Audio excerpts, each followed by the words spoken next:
اپنی شرمگاہوں کی حفاظت کرنے والے مرد اور حفاظت کرنے والی عورتیں، والذاکرین اللہ کثیرا والذاکرات، اللہ کا بہت زیادہ ذکر کرنے والی مرد اور بہت زیادہ ذکر کرنے والی عورتیں، اعد اللہ لہم مغفرۃ واجرا عظیما، اللہ تبارک و تعالیٰ نے تیار کر رکھا ہے ان کے لیے معافی اور ان کے لیے بڑا اجر اللہ تبارک و تعالیٰ نے تیار کر رکھا ہے۔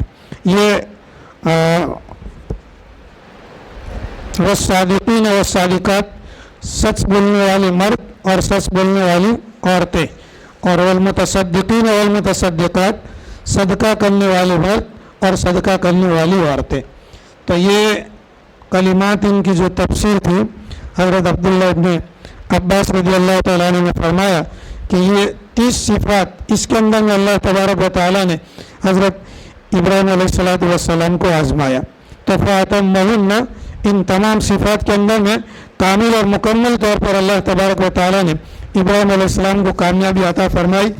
اب اللہ تعالیٰ فرماتے ہیں قَالَ إِنِّي جَاعِلُكَ لِلنَّاسِ إِمَامًا، میں آپ کو تمام لوگوں کا امام بنانے والا ہوں۔ تو ابراہیم علیہ السلام کو اپنی اولاد یاد آئی اور فرمایا کہ قَالَ وَمِن ذُرِّيَّتِي، میری اولاد کا کیا؟ تو اللہ تبارک و تعالیٰ نے ایک آدھا حصہ ذکر کیا اور آدھا حصہ ذکر نہیں کیا۔